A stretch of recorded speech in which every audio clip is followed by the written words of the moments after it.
Hello everyone, welcome to my channel Mumbai ముచ్చట్లు with me Renu. ఈరోజు నేను మీకు పావ్ బాజీ ఎలా చేయాలో చేసి చూపిస్తానండి.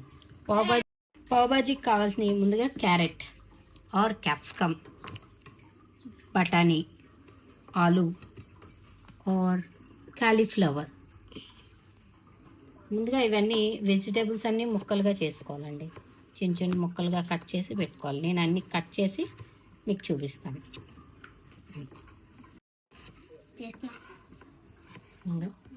క్యారెట్ కట్ చేస్తున్నాను చిన్న చిన్న ముక్కలుగా. తర్వాత క్యాప్సికమ్,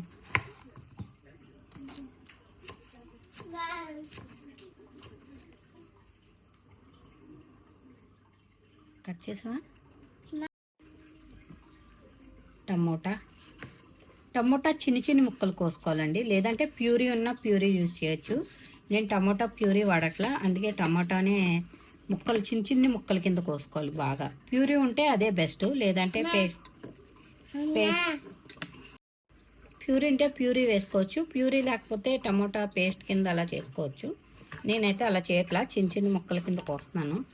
బాగా చిన్న ముక్కల కింద చేస్తే బాగా మగ్గిపోతాయి కదా, అందుకోసమని. ఎంత చిన్న ముక్కలుగా కోసాను, ఇంకా చిన్న చిన్న ముక్కలుగా కోసుకోవచ్చు. మీకు కుదిరినంత చిన్న ముక్కలుగా కోసుకోండి. టమాటాలు అయితే చిన్న ముక్కలుగా చేసుకొని పెట్టుకోండి. ప్యూరీ అయితే చాలా బెస్ట్. నేను ప్యూరీ ఎక్కువ వాడను అండ్ స్టోరేజ్ కూడా పెట్టుకోను, సో అందుకని టమాటా యూజ్ చేస్తున్నాను.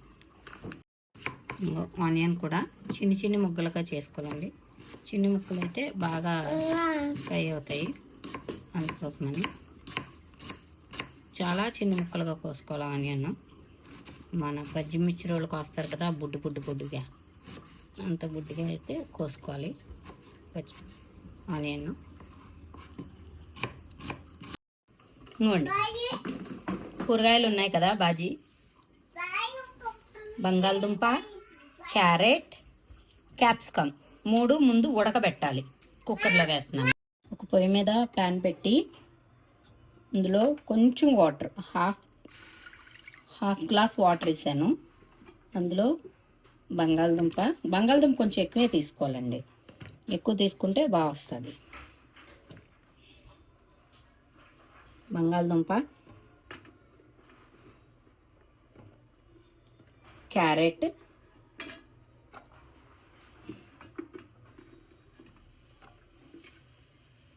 అండ్ క్యాప్సికమ్, ఈ 3. ఎందుకంటే క్యాలీఫ్లవర్ కూడా ఉడకబెట్టచ్చు. నేను క్యాలీఫ్లవర్ ముందే ఉడకబెట్టేసా, బఠానీ కూడా ముందే ఉడకబెట్టేసా. వేరువేరుగా పచ్చివాసన వస్తాయి కదా, అందుకే అవి వేరువేరుగా ఉడకబెట్టాను. ఇప్పుడు వీటిని ఉడకబెడుతున్నాను.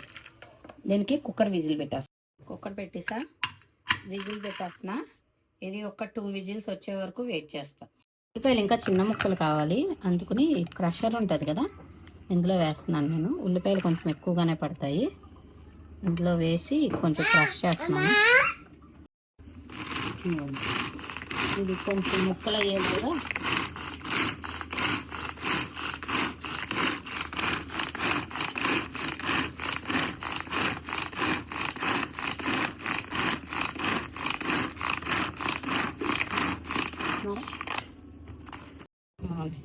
ఉల్లిపాయలు ఈ మాదిరి ముక్కలు అయితే సరిపోతాయి బాగా.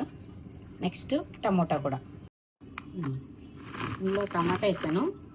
టమాటా కూడా బాగా మెత్తగా చేయాలి, ఎందుకంటే టమాటా ప్యూరీ కదా కావాల్సింది మనకు. మెత్తగా చేస్తే ఇదే మెత్తగా అయిపోయింది.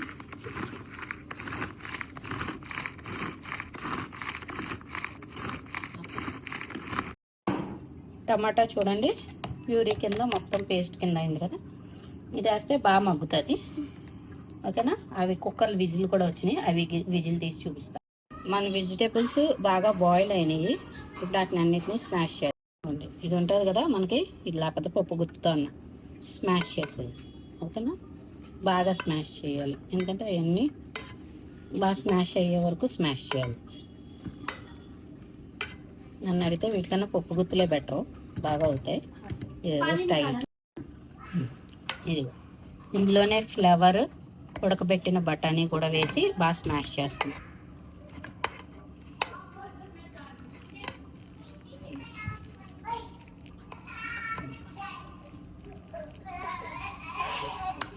ఒక ఒక స్టవ్ మీద బాండీ పెట్టుకొని అందులో బటర్ కొంచెం వేడెక్కాక బటర్ వేయాలి. ఎందుకంటే దీనికి బటరే బాగుంటుంది.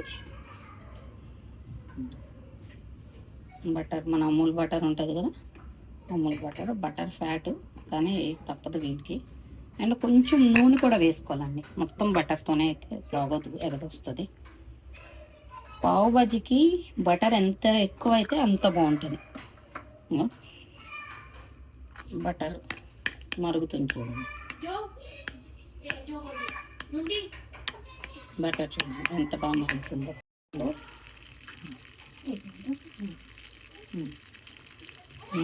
ఇందులో కొంచెం ఉల్లిపాయ ముక్కలు వేస్తున్నాను. ఇవి మరిగించిన బటర్లో బాగా స్మాష్ చేసాం కదా, అవి బాగా త్వరగా మగ్గుతాయి. అండి ఉల్లిపాయ బాగా మగ్గుతుంది కదా, ఉల్లిపాయ మగ్గుతున్నప్పుడే ఇందులోనే అద్రక్ లసన్, అది అల్లం వెల్లుల్లి పేస్ట్ కొంచెం వేయాలి. అప్పుడే మనకి టేస్ట్ వస్తుంది. ఇది బాగా వేగిపోవాలండి, ఎందుకంటే ఉల్లిపాయ బాగా మగ్గిపోవాలి. ఓకేనా, ఉల్లిపాయలు బాగా మగ్గి బటర్ అంతా బయటకు వస్తుంది కదా, ఉల్లిపాయలు అల్లం వెల్లుల్లి పేస్ట్, ఇందులోనే టమాటా వేయాలి. టమాటా పేస్ట్ ఏదైతే మనం చేసి పెట్టుకున్నామో ఇది వేసుకొని బాగా మగ్గిపోవాలి. పచ్చివాసన అంతా పోయే వరకు మగ్గిపోవాలి. బాగా మగ్గినాక అప్పుడు మిగతా ప్రాసెస్ చేస్తానికి ఇంత ప్రాసెస్ అనిపిస్తుంది, కానీ తిన్నప్పుడు మాత్రం బాగుంటుందండి. బాగా మగ్గిపోవాలి. చూసారా టమాటా అదంతా బాగా అయింది కదా, చూడి టమాటా అయింది కదా. ఇందులో పావుబాజీ మసాలా, ఇదిగో ఎవరెస్ట్ పావుబాజీ మసాలా నేను వేసుకుంటున్నా. అదే కొంచెం వేస్తున్నాను. ఇందులో కొంచెం కూర మసాలా కూడా వేస్తున్నాను. మనం హోల్ గరం మసాలా ఉంటుంది కదా, అది. ఇందులో కొంచెం కారం అండ్ ఉప్పు కొంచెం తక్కువ వేస్తున్నాం, ఎందుకంటే బటర్లో ఉప్పు చాలా ఉంటుంది, సాల్టెడ్ బటర్. అండ్ కొంచెం ధనియా పౌడర్, పిల్లలు తింటారు కదా కారం లేకుండా. అండ్ కొంచెం పసుపు వేసుకొని బాగా కలుపుకోవాలి.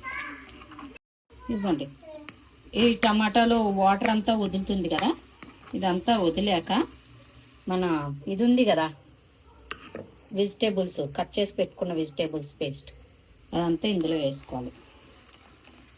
ఇందులో వేసుకొని బాగా కలుపుకోవాలి. చూపిస్తున్నాను కదా ఇలాగ. ఏంటో ఇక్కడ ఉండి నేను కూడా ఈ వంటలన్నీ చేసేస్తానేమో, సూపర్ చెఫ్ అయిపోతానేమో అని భయంగా ఉందండి బాబు. ఏంటో ఇన్ని వంటలు చేసేసి సూపర్ చెఫ్ అయిపోయి నిన్న కాంపిటీషన్లకు వెళ్ళిపోయి వచ్చేస్తుందో ఏంటో. నాకు మామూలు వంటే రాదు. ఈ పావుబాజీలే వంట రాదన్నాను కదా అని అస్సలు రాదనుకోకండి. నాన్ వెజ్ చాలా బాగా వండుతా. నాన్ వెజ్ అయితే మనం స్పెషలిస్ట్. ఎందుకంటే నేను ఇష్టంగా తింటాను, ఇష్టంగా వండుతాను నాన్ వెజ్. వెజ్ కన్నా నాన్ వెజ్ బాగా ఇష్టం నాకు. అలాగని చెప్పి అన్నీ తినేనండి, ఓన్లీ చికెను, మటను, ఫిష్ అంతే. ఇంకా ఫ్రాన్స్ అవి అంటారా, అవి కన్ఫామ్గా ఎప్పుడు తింటాము. ఇంకా పీతలు అవి ఇంకా కామను. ఇంకేమున్నాయి నాన్ వెజ్ అంతే కదా. చూడండి ఈ పేస్ట్ అంతా వేసి బాగా కలుపుతున్నాను.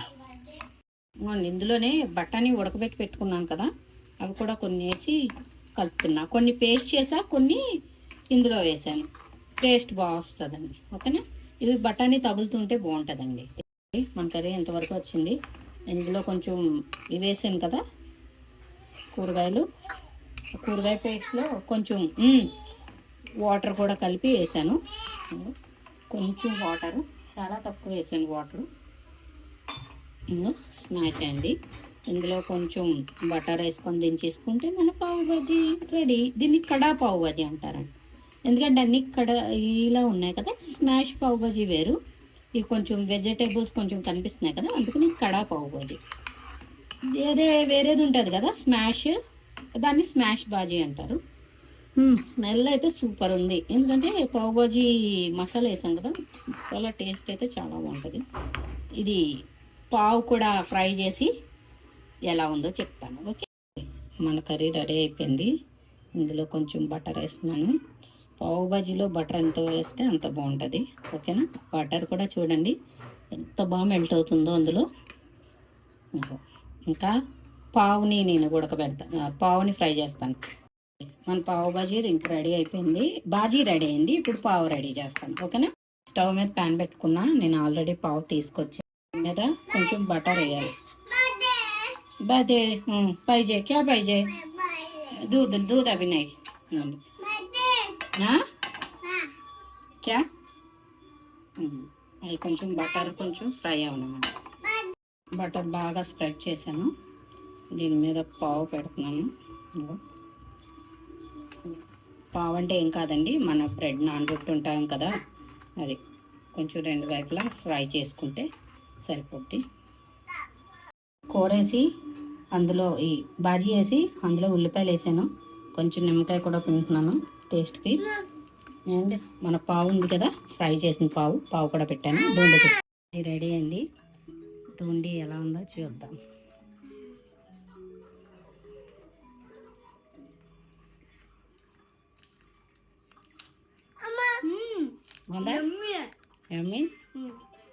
చెప్పు మరి. Like, share and subscribe. Thank you.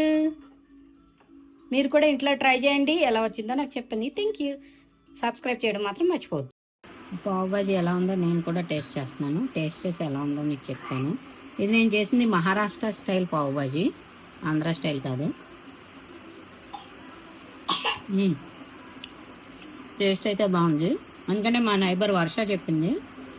వర్ష తను మహారాష్ట్రియన్ కదా, అందుకే మహారాష్ట్ర స్టైల్లో చెప్పింది. చాలా బాగా వచ్చింది, తను కూడా టేస్ట్ చేసింది, చాలా బాగుందంట. మీరైతే నచ్చితే మీరు లైక్ చేయండి, షేర్ చేయండి, సబ్స్క్రైబ్ చేయండి, అండ్ ఇంట్లో ట్రై చేయండి, ఎలా వచ్చిందో నాకు చెప్పండి. డీటెయిల్గా పెట్టాను మొత్తం అంతా. Thank you.